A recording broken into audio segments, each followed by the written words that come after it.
Oi, pessoa querida, para você que ainda não se inscreveu no canal Papo Cabeça com a Adriana Santiago, aperte aí o botãozinho para você se inscrever e aproveita e curte logo. Não esqueça, porque isso é muito importante para a gente continuar esse trabalho. É isso aí. Então, aqui, hoje a gente vai falar de pai e mãe punitivo, que é um dos modos mais importantes assim no transtorno de personalidade borderline. Aliás, todos os modos são muito importantes. Mas compreender esse modo e entender que é o modo mais destrutivo para o paciente. E o que significa pai e mãe punitivo quando a paciente entra nesse modo pai e mãe punitivo? É aquela internalização da voz, daquela parentalidade que critica e pune o paciente. Às vezes eu falo assim, olha, ai, você engoliu o teu pai, você engoliu a tua mãe, precisa vomitar isso, porque o próprio paciente, apesar de não concordar com os abusos e com as críticas, ele se torna o próprio abusador e o seu próprio crítico. Muitas vezes criando aí, né, padrões inflexíveis, uma postura punitiva, porque ele repete o que viveu na infância. Ele, o paciente, né? Repete o que viveu na infância e se torna um perseguidor implacável e cruel de si mesmo. Um perseguidor cruel e implacável de si mesmo. Porque a função aqui é se punir por algo errado que ele fez. E, às vezes, o paciente sente que a própria expressão emocional é errada. Então, ele se pune, se pune. Muitas vezes se corta, ou, enfim, se pune, se critica, e aí tem aquele problema de autoimagem, porque aí eu volto a dizer para vocês que o problema da autoimagem não é só um problema da autoimagem corporal, mas sua autoimagem emocional, psíquica, enfim, é um ser extremamente extremamente esburacado quando está nesse modo pai-mãe punitivo. E quais são os sinais e sintomas quando a paciente entra nesse modo? Olha, autorrepugnância, ou seja, nojo de si mesmo. Tem nojo de mim, como é que eu pude fazer isso? Como é que eu pude não pensar naquilo e tal, tal. Autocrítica exagerada, nada do que eu faço está legal, nada do que eu faço é suficientemente bom, o fulano é melhor que eu não vou me expor, porque eu não vou falar nada, porque a minha defectividade pode se expressar, enfim. Então, é uma autocrítica muito exagerada. Às vezes, eu conheço pessoas, atendo bordes assim, extremamente competentes, mas que elas se criticam tanto, tanto, tanto, não conseguem avançar em nada. E a vida fica sem sentido, né? Então, automutilação, autonegação, fantasias suicidas, ideação suicida e comportamento autodestrutivo, como beber demais, dirigir de forma irresponsável, para se punir, né? Às vezes gastar demais, enfim, se colocar em situações que a deixam, né? As deixam em vulnerabilidade em algum aspecto, tá bem? E aí eles se tornam a própria parentalidade autopunitiva, sabe?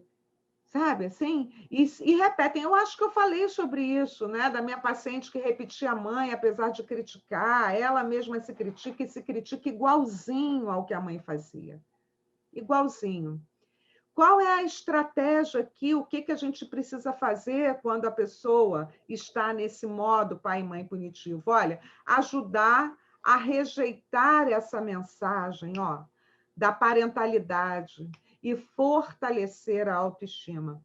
Volto a dizer da importância da psicologia positiva nesse fortalecimento da autoestima. Quem é você? Quais são as suas qualidades humanas? Em que você é boa? Porque quando ela está nesse modo aí, ela diz em nada. Sou boa em nada, eu não sirvo para nada. E a gente vai catando, né? Vai formando com essa pessoa um contorno mais positivo para ela, para quem ela é, tá? Então, ajudar a rejeitar essa voz, que é uma voz que ela montou, porque modelou, porque engoliu essa parentalidade, e aí se identificou, né, e repete, e fortalecer a autoestima. Então, o terapeuta dá apoio às necessidades e aos direitos da criança abandonada e tenta suplantar o pai e mãe punitivo. Portanto, nós, terapeutas, não podemos ir para a função punitiva quando a gente atende um paciente borderline. Né? A gente tem que estar ali, ó, do lado, na parceria. Quando o paciente borderline percebe que a gente faz a aliança com algum dos pais, né, ele começa a enfraquecer a relação na terapia, a relação com o terapeuta. Então, tem que ficar claro que a gente está ali, ó, do lado do paciente. Isso é fundamental, porque senão ele não vai aderir ao tratamento, ele não vai se vincular ao terapeuta da forma ideal para a gente poder fazer um trabalho bacana. Tá bem? Então, esse aí é o pai e mãe punitivo. O outro modo é o protetor desligado. Prestem atenção, porque as pessoas confundem muito esse modo. E é o modo mais comum. Então, pai e mãe punitivo é o modo mais grave, o protetor desligado é o modo mais comum no transtorno de personalidade borderline. E qual é a função desse modo, né? Para que o indivíduo entra? A função aqui é se desligar das necessidades emocionais e se desconectar das pessoas. Viu? Por quê? E aí é quando os pacientes entram na submissão. Eles ficam quietos, calados, eles não reagem, para evitar punições. Então, é nesse momento, sabe, que a pessoa fica ali, ó, quietinha, não, eu vou deixa ele fazer o que quiser, ou ela fazer o que quiser comigo, eu vou ficar aqui no meu canto, não vou reclamar de nada, entende? E aí é aquele grande vazio. É um grande vazio. Lembram que a sensação de vazio é um dos critérios diagnósticos para o transtorno de personalidade borderline. E esse critério diagnóstico está baseado nesse modo protetor desligado. O que justifica essa sensação de vazio é esse modo protetor desligado e, obviamente, a falta de contorno do eu, né? O eu todo fragmentado, né? Então, quando os pacientes estão nesse modo, eles parecem mais normaizinhos, porque não estão impulsivos nem agressivos, não estão ali se punindo. Então, eles parecem mais calmos, mais normais, mas não estão normais. A sensação é tenebrosa, né? E aqui eles ficam até parecendo bons pacientes, fazem de tudo o que deveriam fazer, porque estão naquele estilo de enfrentamento da resignação, né? Então, eles fazem tudo que eles precisam fazer, o que você pedir, eles fazem, porque eles não querem ser punidos, e agem de uma maneira adequada. Chegam na hora, pagam direito, fazem as tarefas de casa, estão ali no controle, viu? Estão ali, claro, controle. Então, é aqui que o paciente pode se enganar, é nesse momento que o paciente pode se enganar, que o terapeuta pode se enganar, porque o paciente ele está desligado das suas necessidades emocionais. É uma forma de desligar a emoção. Eles desligam a emoção. Então, a gente pode entender aqui, ela está ótima, olha como ela está melhor.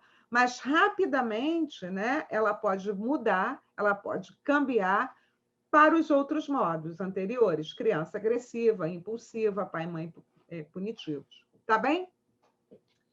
Então, porque nesse modo, eles não estão verdadeiramente controlados. Eles parecem, tá? E aí eles vão na sessão, mas fica uma coisa meio morna, né? Tem um momento da terapia que as coisas ficam meio mornas. Por isso que os exercícios são importantes, as cartas, os cards, os exercícios, né? Porque esses exercícios funcionam para acossar, né? Para ele poder pensar de uma forma mais racional, obviamente, se pensar é racional, mas para racionalizar as suas emoções. Então, os exercícios servem nesse momento para isso.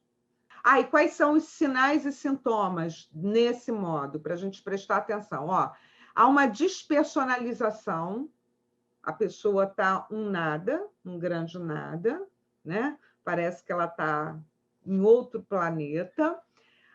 O vazio é imenso, o tédio, uso de drogas, porque a droga entorpece, né? Entorpece a alma, entorpece os sentimentos, de álcool, os excessos, a automutilação, as queixas psicológicas, sabe assim? Eu não estou com foco, eu não estou prestando atenção em nada, eu não estou, sabe? Indiferença e a obediência robotizada. É aqui que a border apanha, né? Ela apanha e fica quieta. Depois ela volta para matar o cara, né? Vocês viram a Elise Matsunaga? Elise Matsunaga, não estou dizendo que ela não era border, não. Ela é transtorno de personalidade antissocial na veia. Cara, olha aí, olha, ela cai, né, em contradição. Ela tem uma hora que ela tenta ser boa moça ali e tal, depois ela fala, matei o bicho, eu mesmo sendo vegana, eu não ia comer, mas matei assim, enfim. Mas não é sobre Elise Matsunaga que a gente vai falar aqui, porque a gente não está falando de antissocial, a gente está falando de borderline. Então, nesse modo, é comum que essas pessoas passem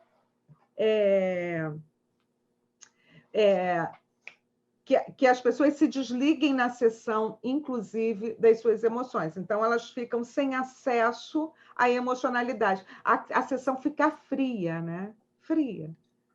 Não dá para você tratar das coisas ali, né? Com a emocionalidade necessária. Qual é a estratégia aqui? Ajudar o paciente a vivenciar as emoções quando surgem, aos poucos, sem bloquear, se conectando com outras pessoas, expressando as suas necessidades. Uma border disse assim, Adriana, como é que eu vou dizer não? Ela está num protetor desligado. Como é que eu vou dizer que eu não vou topar o projeto para fulana de tal? Esse projeto não é interessante para mim.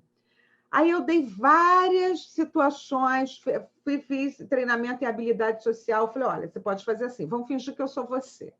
Como é que eu diria? Eu faria assim, e você? Então, eu ensaiei com ela, a forma que ela ia fazer, porque ela está no modo protetor desligado, distanciada das emoções dela. Se ela estivesse na impulsividade, na criança impulsiva, ela ia gritar com a moça, falar, não me interessa, isso não me interessa, você quer me explorar, você não vale nada, entende? É uma coisa meio descontrolada. É muito importante que a gente, no transtorno de personalidade borderline, ensine a paciente a ser assertiva. Dizer a coisa na hora certa, da maneira adequada, de uma maneira mais educada.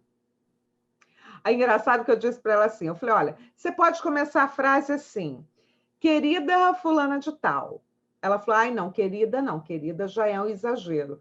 Em contrapartida, quando ela está lá emocionada, ela chama o outro de querida, de bandida, tudo na mesma frase. Mas nesse modo protetor desligado, ela achou que chamar a pessoa de querida era um absurdo, que ela não poderia. Então, assim, esses modos são bem marcados na border, né? Ela é muito assim, ela cambia rápido e, ao mesmo tempo, os modos são muito bem marcados, que definem o seu comportamento no mundo. Entendem isso? No mundo, e o mundo inclui as sessões de terapia, né? Ela vai repetir com a gente o que ela faz lá na vida dela, de forma geral. Tá bem? E aí, gente, o que é importante a gente notar? Que um modo, ele pode ativar o outro modo. Por exemplo, o paciente ele pode expressar uma necessidade no modo criança abandonada, né? Eu preciso de você, eu quero você, sem você eu não vivo, e cambiar para o modo pai e mãe punitivo. Por quê? Falar, não, aí ela vai se maltratar, porque ela fala, eu não devia ter dito que eu preciso desse afeto. É uma loucura, é uma confusão. Entende? E uma coisa vai levando a outra, sabe? E aí depois ela pode passar para o modo protetor desligado, ou seja, para se distanciar da dor dessa emoção. E aí os pacientes com transtorno de personalidade borderline ficam nesse círculo vicioso, sabe? Saindo de um modo e entrando no outro. E, finalmente, o que a gente quer? O que a gente quer? Levar essa paciente, esse paciente, para o modo adulto saudável. Esse é o objetivo. E como é que isso funciona? É de repente, ai meu Deus, pintou um adulto saudável? Não, é paulatinamente. Né? Que ela consiga ficar pelo menos algumas horas do dia, no início, nesse modo adulto saudável. Algumas horas do dia. Aí eu falei, ok. E aí se respeita, eu sempre falo isso, olha, parabéns, eu parabenizo, inclusive, né? E baixou a adulta saudável. E é tão engraçado que todas as minhas bordes, elas conhecem todas as coisas do esquema, né? Eu tenho uma que ela chegou um dia para mim e falou assim, Adriana, eu estou tão adulta saudável hoje. É assim. Porque eu explico, né? Eu conto como é que é, olha o que eu quero com você, eu sou muito direta na terapia, eu sugiro que vocês também sejam, né? Ai, eu estou tão adulta saudável, eu falo, bom, mas essa é a intenção. Tudo que a gente quer é levar você para ficar mais tempo nesse modo adulta saudável, cuidando das suas dores aqui. É isso. E é essa clareza, né? Essa simetria que eu gosto tanto em terapia do esquema. É isso, gente. Essa coisa de você poder dizer para o seu paciente o que está havendo, o que você pensa tecnicamente sobre as questões, para ela se autoconhecer. E se autoconhecendo, ela vai controlar as emoções, porque o aspecto, ela vai poder pensar sobre quem ela é, né? O aspecto cognitivo vai, o pré-frontal vai ativando mais o pré-frontal, que é o lugar das decisões, do filtro das emoções, né? Então é isso. Então eu acho que esse é o momento para a gente começar a falar desses cérebros emocionais, desse cérebro emocional, desse cérebro cognitivo. Então, sabe, entendem que é hora da gente aprofundar, e eu vou amar fazer esse aprofundamento com vocês, falar das memórias explícitas, o que é memória. A gente não precisa ter pressa, precisa? Não. A gente pode ir paulatinamente falando disso e ligando os pontos, né? Uma pergunta aqui, mas talvez uma colocação. Essa questão de ser direta é o que você está dizendo, justamente é o que a gente faz como psicoeducação, né? Sim. Explicar cada esquema, explicar cada modo. Então, vamos dizer assim, é uma atitude terapêutica que faz parte da terapia, né? Da terapia do esquema. Terapia do esquema. A psicoeducação, né? Certo? Certo, a psicoeducação, a simetria. Tem uma coisa assim que, às vezes, a paciente fala assim, mas o que você acha que é isso? Eu falo, eu não sei, vamos pesquisar juntas. O que pode ser isso? Eu não sei, porque eu não sou aqui o sujeito suposto saber. Eu não sou aqui a pessoa que... Né, não sou mãe de Ná. Vamos pesquisar. O que pode ter sido? Às vezes eu falo assim, menina, mas eu estou tentando entender esse teu comportamento aí, porque tem uma origem, e eu não consegui pescar ainda. Você pode me dar alguma ideia? Porque, às vezes, esse comportamento de hoje está vinculado a uma situação que aconteceu lá no seu pré-verbal, e você ainda não tem esse conhecimento cognitivo. Historicamente. Então, assim, é não ter medo de não saber. Uhum. Isso é tão legal, cara, é tão legal. Tá? Que a gente não precisa saber de tudo, a gente não adivinha, a gente sabe. Essa construção é estar junto com o paciente.